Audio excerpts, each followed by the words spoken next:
2장을 다 볼지는 모르겠어요. 워낙 분량이 많기 때문에. 한 장이 어떻게 보면 짧고 어떻게 보면 긴데요. 굉장히 길게 가면 길게 갈 수도 있기 때문에 한번 저와 함께 살펴보도록 하겠습니다. 먼저 우리가 두세 사람이 예수님의 이름으로 모인 그곳에는 예수님이 늘 우리와 함께 항상 함께 하신다 라고 하신 그런 약속의 말씀이 있기 때문에 지금 이 시간도 우리가 같이 성경 말씀을 보는 이 시간도 하나님께서 예수님께서 우리와 친히 함께 하셔서 이 말씀을 통해서 우리에게 무엇을 말씀하시는지 또 우리가 어떠한 그러한 예수님과의 교제가 이루어질지를 기대하면서 우리가 기도를 할게요. 기도하고 시작하겠습니다. 하나님 아버지, 오늘 토요일 저녁도 감사를 드립니다. 우리가 평안과 기쁨 가운데 다시 이 자리에 모여서 하나님의 말씀을 보고자 합니다. 오늘 살펴볼 말씀은 창세기 2장입니다. 우리는 또 이 창세기를 살펴보면서 주님께서 행하실 놀라운 일들을 기대하고 있습니다. 하오니 주님께서 친히 이 시간을 거룩해 하시고 복되게 하시고 사용하심으로 우리가 주님의 충만하심 속에서 그 은혜를 하나님의 말씀의 은혜를 경험하도록 주님께서 인도하여 주세요. 예수님의 이름으로 기도드립니다. 아멘. 제 성경은 킹 제임스 성경이라고 해가지고요. 흠정역입니다. 그래서 조금 여러분들의 성경과는 조금 다를 수가 있습니다. 예. 창세기 2장 1절에 그리하여 하늘들과 땅이 완성되었고 하늘들의 모든 군상들도 그러하니라. 여러분 성경에는 천지 만물이 다 이루었느니라 라고 되어 있을 거예요. 그래서 1절을 통해서 우리는 하나님께서는 모든 천지 만물을 다 완성시켰다는 것을 볼 수가 있습니다. 그래서 창조는 여기서 창조사역, 하나님의 위대한 창조사역은 여기에서 일단락을 짓게 되는 것이에요. 그 창조사역, 이 창조사역으로 인해서 지금 우리가 살고 있는 이 지구와 태양과 온 우주는 지금 현존하고 있는 세계가 바로 이때에 하나님께서 창조하신 그 창조가 지금까지도 변하지 않고 운행되어 오고 있는 것입니다. 태초에 하나님께서는 천지를 창조하셨고 지구를 만드셨어요. 지구를 만드시고 태양과 달과 별들을 만드셨는데 그게 스스로 자전을 하고 공조를 하면서 날과 연한과 징조와 사시 이런 것들을 이루었죠. 그래서 하나님께서 그렇게 명령하셨을 때에 지구와 태양, 그 모든 우주 삼라 만상들은 지금까지도 그 운행하심 속에서 하루도 빠짐없이 지구는 자전을 계속해서 하고 있고요. 그 다음에 이 지구는 태양 주위를 돌고 있습니다. 그래서 창세기에 기록된 그 시간으로부터 지금까지도 하나님의 창조 사역은 계속해서 이루어 놓으신 그 완성했던 모든 만물들은 지금까지도 존속해 오고 있다 라고 하는 것을 우리가 또 알 수 있겠죠. 2절 보시겠습니다. 일곱째 날에 하나님께서 자신이 만드시던 자신의 일을 끝내시고 자신이 만드시던 자신의 모든 일로부터 일곱째 날에 쉬시니라 되어 있습니다. 안식하시니라 되어 있습니다. 최초로 나와 등장하는 단어예요. 안식 혹은 쉼이라고 하는 것이에요. 놀라운 것은 뭐냐면 하나님은 자신의 만드시던 창조하시던 모든 일들을 마치시고 끝내시고 취하신 행동이 무엇이냐 하면은 안식하셨다라는 거예요. 굉장히 놀라운 구절입니다. 사실은. 하나님이라고 하는 분이 피곤을 느끼셨을까? 혹은 하나님이 쉴 필요가 있었을까? 라고 하는 질문을 우리가 떠올린다고 생각한다면 하나님은 전능하시고 우리가 하나님은 육체를 소유하고 계신 분이 아니기 때문에 어떠한 힘듦과 어려움이 없으신 분이죠. 전능하신 분이시고 불가능한 것이 없는 분이시고 모든 것을 뜻대로 이루시는 분이신데 왜 쉬셨을까? 라고 하는 의문점은 우리 이 창세기 2장 2절에서 우리는 발견할 수가 있어요. 안식이라고 하는 개념, 쉼이라고 하는 개념. 왜 하나님이 쉬셨을까?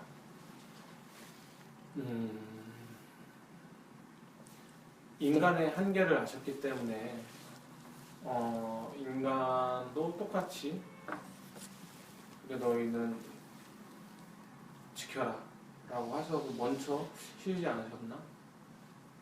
라는 생각이 들어요. 그렇죠? 그런데 놀라운 것은 뭐냐면 이 7일에 쉬셨다는 그 하나님의 그 원리가 모세 시대에 와서 정립이 돼요. 율법으로. 너희들은 안식을 기억하여 거룩히 지키라. 일곱째 날. 그 전까지는 안식일을 지켰다라고 하는 일곱 번째 날에 쉬었다라고 하는 개념이 아마 없었을 거예요. 그런데도 불구하고 하나님은 6일 동안 일하셨고 창조 사역을 이루셨고 제7일에 쉬셨다 라고 하는 개념을 지금 여기에 창세기 기자는 기록을 하고 있어요. 하나님께서 쉬셨다. 영광 형제가 말씀하신 것처럼 하나님이 사실은 쉬실 필요는 없습니다. 그러나 하나님께서 정하신 날이에요. 그게 1주가 7일이고 그 7일의 하루는 쉬는 날로 정하신 거죠. 그래서 날짜와 연한 이것을 일주일을 7일 말고 10일로 만들려고 했던 때가 있었어요. 우리 인류 역사 중에. 그러나 그게 이 지구의 운행과 이거와 맞지가 않는 거예요. 그래서 7일이 지금 우리도 일곱 번째 날에 하나님께서 쉬신 것처럼 우리도 지금 일주를 7일로 보고 7일이 쌓여서 한 달이 되고 그래서 12달을 나누는 것을 우리가 지금 사용하고 있잖아요.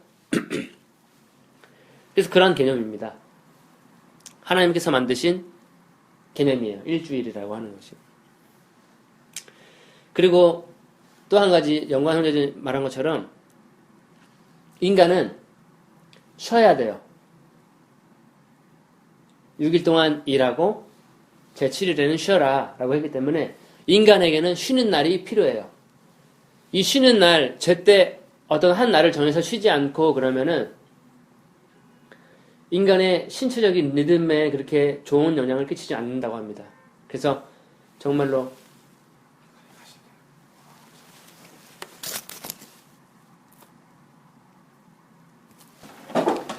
그래서 그 쉬는 날이 없이 사는 사람들 있죠. 그런 사람들이 육체적인 질병에 많이 걸려요. 특별히 고칠 수 없는 병들에 많이 걸려요. 인간의 힘으로. 그래서 이 쉬는 것은 굉장히 중요하다. 하나님께서 쉬신 것처럼 인간도 하루를 쉬어줘야 이 모든 생체 리듬과 모든 기관들의 어떠한 구조들이 안식을 누릴 수 있는 거예요. 더 연장해서 오랫도록 사용이 될 수 있는 거예요. 그래서 무엇이냐면 하나님의 이러한 안식, 왜 안식하셨을까라고 하는 개념에서 사실 하나님은 쉬지 않으셔도 되는데 인간을 위해서 이렇게 한 날을 정해 놓으셨다라고 하는 부분이고 또 하나님께서는 자신이 쉬신 것처럼 일곱째 날에 자신이 쉬신 것처럼 인간들도 똑같이 하기를 원하시는 마음이 있으시구나 라고 하는 것을 우리가 깨달을 수 있어요. 왜냐하면 하나님께서 이스라엘에게 꼭 쉬어라, 7일에는 꼭 쉬어라라고 법으로 주시거든요. 나중에는. 그래서 그 안식일을 범한 사람들은 이스라엘 법에서 어떻게 했어요? 예, 나가라고 하거나 돌로 쳐 죽였습니다. 안식일에 일하는 사람 발견해요. 모세시대에. 그래서 이 사람을 어떻게 해야 됩니까? 하나님께 물어봐요. 돌로 쳐 죽여요. 하나님의 거룩한 날을 거룩하게 보내지 않고 안식하지 않았기 때문에. 그래서 우리가 세상을 살다 보면은 얼마나 많은 사람들이 어떠한 자신의 목적과 그런 것들을 이루기 위해서 쉬지 않고 계속해서 일하거나 뭐 경제활동을 하거나 그러죠. 그래서 하나님께서 정하신 그 법을 어기면 여러 가지 안 좋은 것들이 있을 수 있다라고 하는 것도 우리가 볼 수가 있어요. 그래서 하루는 쉬어줘야 된다. 보세요. 3절입니다. 하나님께서 일곱째 날을 복주시고 그것을 거룩하게 하셨으니 이는 그날에 하나님께서 창조하시고 지으신 그의 모든 일로부터 쉬셨습니다. 놀라운 것은 우리가 앞장에서는 아담과 하와 인간들에게 복을 주시거든요. 그런데 지금 이 장에서는 그날 일곱째 날에 복을 주시고 또 한 가지 하신 게 뭐냐면 거룩하게 하셨다 이거죠. 거룩하게 하셨다.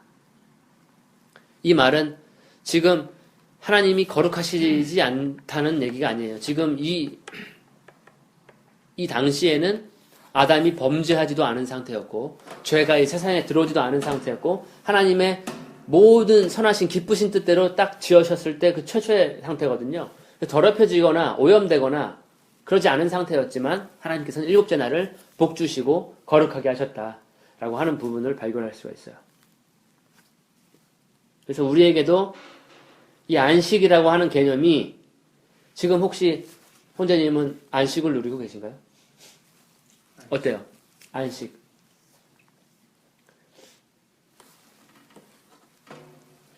이 안식을 누리고 있다고. 그래요? 좀 더 자세히 얘기해. 특별히 어떤 부분에서 안식을 누린다고 생각하시죠? 안식이란 게 뭐 주일날 이렇게 쉬는 안식일 수도 있지만은 하루하루 이렇게 삶 가운데서 내가 감당할 수 없는 일들 가운데 주님께 맡기는 것이 안식이지 않을까. 놀랍는데요? 예, 아주 놀랍습니다. 아주 영광스러워요. 맞아요. 우리가 약속으로 들어갈 안식으로 들어갈 약속을 가지고 있는 사람들이에요. 사실 우리는. 실질적으로 이 땅에 우리는 지금 안식을 향해서 가고 있는 어찌 보면 광야의 시간이라고 볼 수도 있어요. 그러나 예수님께서 2000년 전에 이 땅에 오시고 예수님께서 하신 말이 뭐냐면 나는 안식일에도 나는 주인이다. 내가 주다. 안식일의 모든 개념 위에 주라고 하는 것은 모든 권세와 정사 맨 위에 계신 분이 주라고 로드라고 하는 거거든요. 그때 당시에. 그래서 예수님이 하신 말씀이 나는 안식일에도 주다. 그러셨어요. 그렇기 때문에 예수 안에 있는 사람들은 이미 그 안식에 예수님과 참여한 사람이고 훗날 나중에 실질적으로 이 땅에서도 안식을 들어갈 그 약속을 가진 사람들이 우리들입니다. 그래서 더욱더 우리는 정진해서 그 히브리서 기자는 그런 얘기를 해요. 안식에 들어가기를 힘써라 라고 우리들에게 권면을 하고 있습니다. 그래서 예수님은 안식일에도 주인이시다. 안식의 주인이시다. 그래서 그의 모든 일로부터 쉬셨습니다. 우리도 우리의 지금 하고 있는 일들이 있죠. 이 땅에 살아있으면서 행하는 우리들의 사역, 그 다음에 우리들의 일상 속에서 이루어지는 우리들의 일들이 있습니다. 우리가 눈을 감고 안식에 들어가기 전까지는 그 일을 해야만 되는 거죠. 그래서 이러한 안식의 때를 우리는 기다리고 있다 라고 하는 부분입니다. 4절에 하늘들과 땅이 창조되었을 때 그것들의 내력이 이러하니라. 그날에 여호와 하나님께서 땅과 하늘들을 지으셨으니. 창세기 기자는 그 대략을 다시 설명해주고 있는 거야. 그래서 시간상으로 지금까지는 흘러왔어요. 시간순으로 첫째 날, 둘째 날, 셋째 날, 넷째 날 이렇게 창세기 기자는 기록을 하다가 이 장에 들어와서는 하나님께서 안식하셨다라고 하는 개념하고 그 다음에는 그 창조 사역의 좀 더 내력들, 그 내력 어떠한게 창조를 하셨는가라고 하는 좀 더 자세하게 들어가 있는 첨부에서 설명하고 있는 부분입니다. 놀라운 것은 뭐냐면 4절부터 처음 등장하는 단어가 나와요. 이 앞장에서는 계속해서 창세기 기자는 뭐라고 하냐면 하나님이 가라사대 하나님께서 하나님께서 말씀하시되 가라사대 네. 주인공 이 창세기 초반부의 주인공은 하나님이거든요. 하나님이 무엇을 하시고 만드시고 뭘 하시고 계획하시고 생각하시고 하는 것들인데 2장에 들어와서 2장 4절에부터 특별한 단어가 또 등장을 해요. 2장 4절에 여호와? 여호와 정답을 맞췄습니다. 그런데요, 2장부터 엄청나게 반복을 하는 것이 바로 여호와라고 하는 단어입니다. 혹시 여호와 뜻이요? 예 스스로 있는 자. 스스로 있는 자. 예. 와 놀랍습니다. 여호와 야훼 스스로 계신 분, 영존하시는 분, 영원히 존재하고 계셨던 분. 하나님이라고 하는 개념, 엘로힘이거든요.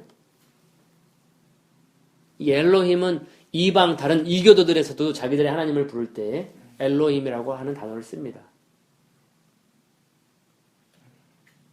그러나 지금 2장부터는 창세기 기자는 그 엘로힘, 하나님이라고 하는 존재는 여호와라는 이름을 가지고 있다. 여호와라고 하는 거룩한 이름을 가지고 있다. 그래서 유대인들은 이 여호와를 어떻게 쓰는지 잊어먹었다는 거죠. 너무 거룩하기 때문에 이걸 어떻게 우리가 쓸까? 우리 더러운 인간이, 죄인 인간이 어떻게 거룩한 이름을 망령되이 읽지 말라 그랬잖아요. 모세의 율법에서는 여호와의 이름을 망령되이 읽지 말라 그래서 이 말을 입에 담을 수가 없어가지고 점점 잊혀졌다고 해요. 여호와 혹은 야훼라고 하는 그 뜻은 스스로 존재하시는 분, 스스로 존재하시는 분 이라는 뜻을 가지고 있죠. 영존하시는 분. 자, 5절입니다. 들의 모든 초목이 땅에 있기 전이었으며 들의 모든 채소도 자라기 이전이었으니 이는 여호와 하나님께서 땅 위에 비를 주시지 않았으며 또 땅을 경작할 사람도 없었음이더라. 다만 6절 땅에서 안개가 올라와서 온 지면을 적시더라. 7절 여호와 하나님께서 땅의 흙으로 사람을 지으시고 그의 콧구멍에다 생명의 호흡을 불어넣으시니 사람이 살아있는 혼이 되었더라. 혹은 생명이 되니라. 굉장히 놀라운 부분인데요.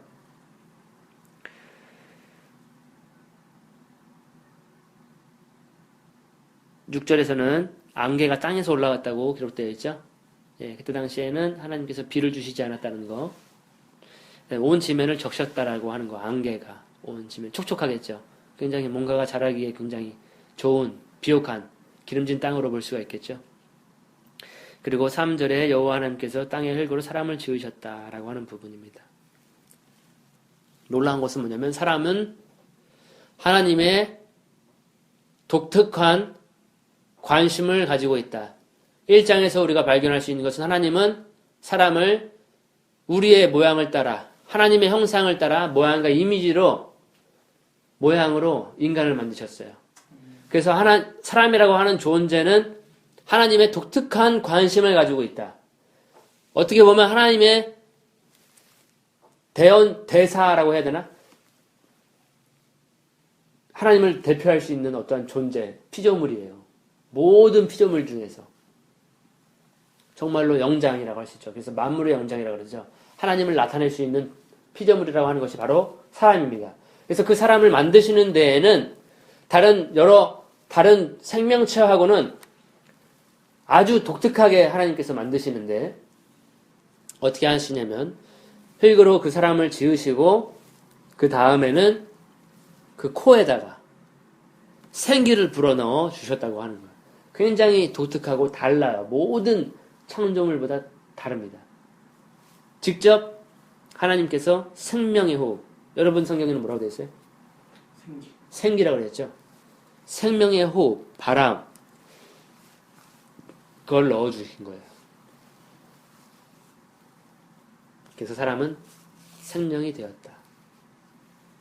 사람은 하나님의 호흡이 들어갔다. 사람에게는. 굉장히 의미심장합니다. 그래서 이 7절의 결과인지는 모르겠지만 사람이라고 하는 존재는 모든 다른 피조물하고 좀 달라요. 사람이라고 하는 존재는 하나님을 경배할 수가 있어요. 하나님을 높일 수가 있고 하나님과 교제할 수가 있습니다. 굉장히 한마디로 영적인 생물, 영적인 동물이다, 사람은. 그래서 하나님께서는 자신의 호흡, 생기라고 하는 것을 사람에게 불어넣으셨다. 그래서 어떻게 보면은 하나님은 사람하고 교제하기를 원하셨는지 모르겠어요. 자신의 생기, 생명의 그 호흡, 바람을 사람에게 넣어주시고 사람도 하나님과 이렇게 교제하는 것, 그것을 원하셨는지 모르겠어요. 그래서 이렇게 독특하게 하나님께서는 사람을 만드셨습니다. 8절에 또 여호와 하나님께서 에덴의 동편에 동산을 세우시고 그가 지으신 그 사람을 그것에 두시며 여호와 하나님께서 보기에 즐겁고 양식으로 좋은 모든 나무를 그 땅에서 자라게 하시니 동산 가운데에는 생명나무와 선과 악의 지식의 나무도 있더라. 8절부터 우리가 알 수 있는 건 뭐냐면 하나님이 에덴이라고 하는 장소에 동편, 동쪽에 동산을 창설하셨다라는 겁니다. 동산. 그래서 이걸 흔히 우리가 말하기를 무슨 동산이다? 에덴 동산이다.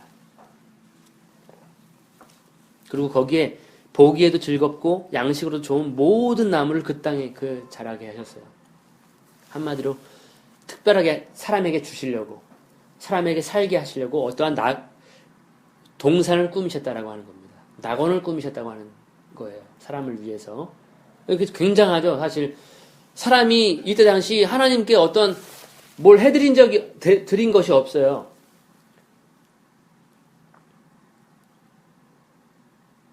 그런데도 하나님은 그 인간에게 정말로 너무나도 좋은 걸로만 다 주시려고 하는 그런 하나님의 마음을 볼 수가 있거든요. 이것을 통해서 우리가 조금이나마 발견할 수 있는 것이 뭐냐면 부모님들이요. 자기 자식을 이렇게 출산하잖아요. 그러면요. 그 자기 자녀에 대한 그 마음이, 사랑이 모든 것을 다 주고 싶어 하는 거고, 그러한 부모님의 마음과 비슷해요. 지금 하나님이 하시는 일들을 보면은 우리가 자녀를 출산하면은 먹을 거 달라고 하지 않아도 먹을 거 다 주죠.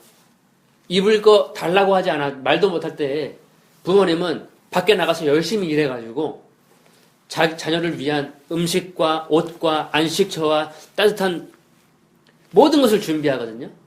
마찬가지로 하나님도 사람을 만드시고 거기에 생명의 호흡, 자신의 호흡까지도 불어넣어 주시고 동산을 창설하셨는데 엄청나게 보기에도 좋고 먹기에도 좋은 너무나도 좋은 과실들을 많이 그 땅에 준비해 놓는다 이거죠. 우리가 나중에 하나님께 갈 때 예수님이 그러셨죠. 내가 아버지로 가는데 처소를 예비하러 간다. 너희들 지금은 좀 근심하고 힘들지 모르겠지만 슬퍼하지 말아라. 내가 처소를 예배하러 간다. 처소가 예배되면 내가 너희들을 데리고 그곳으로 갈 것이다. 우리가 이제 예수님을 얼굴과 얼굴로 맞대했을 때 예수님께서, 하나님께서 우리를 위해서 지금 에덴 동산은 없어졌잖아요. 그러나 새로 하나님께서 준비해 놓으신 그 기쁨의 장소, 낙원, 그걸 볼 때 우리는 다시 한번 우리는 하나님께 감탄을 하지 않을 수가 없을 거라고 저는 생각이 되거든요. 아담도 마찬가지로 아담이 뭐 한 것이 없는데도 불구하고 하나님께서는 모든 좋은 것들로 가득 지금 준비해 두셨다는 거죠.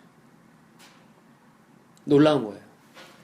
하나님의 인간을 향한, 우리를 향한 하나님의 마음은 바로 무엇이냐 하면은 이런 마음이에요. 최고의 것을 주기를 원하시는 것. 그곳으로 가기를 원하시는 것. 그런데 제가 질문 하나 드릴게요. 에덴 동산이라고 우리가 흔히 알고 있는 에덴의 뜻이 뭘까요?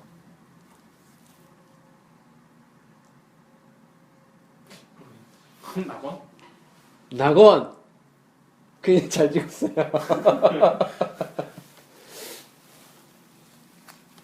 예수님이 십자가상에서 돌아가실 때 두 양쪽에는 강도 2명이 달렸었죠.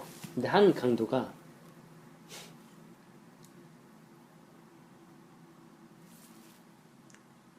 주께서 나는 내 죄 때문에 죽지만 당신은 그렇지 않습니다. 나를 좀 생각해 주십시오. 라고 하니까 예수님이 오늘 나와 낙원에 함께 있으리라. 내가 오늘 나와 함께 낙원에 있을 것이다. 그 낙원. 에덴이라고 하는 단어가 뭐냐면 기쁨이라는 뜻이에요. 예. 그러면 에덴 동산하면 기쁨의 산. 기쁨의 동산이죠. 기쁨의 동산. 기쁨의 동원. 그래서 한자로 그걸 번역하면 기쁠 락. 즐거울 락. 그리고 동산 원이에요. 그래서 낙원이라고 하는 기쁨의 동산이 바로 에덴 동산이라고 하는 거예요. 지금 에덴 동산을 누가 만들었냐 하면은 하나님께서 만들었어요. 거기에는 기쁨이 넘치는 곳이에요. 즐거움이 넘치는 동산이에요. 우리가 먹을 것 걱정 안 해도 되는 동산이에요. 모든 것을 다 예배해 놓으신 그런 동산인데 특별한 것이 뭐냐면 거기 안에는 생명나무가 있었어요. 그런데 또 한 가지 금기의 과실이 하나 있습니다. 예, 선악의 지식의 나무도 거기에 있었습니다. 오늘 여기까지만 볼까요? 네. 아주 바로 이제 내가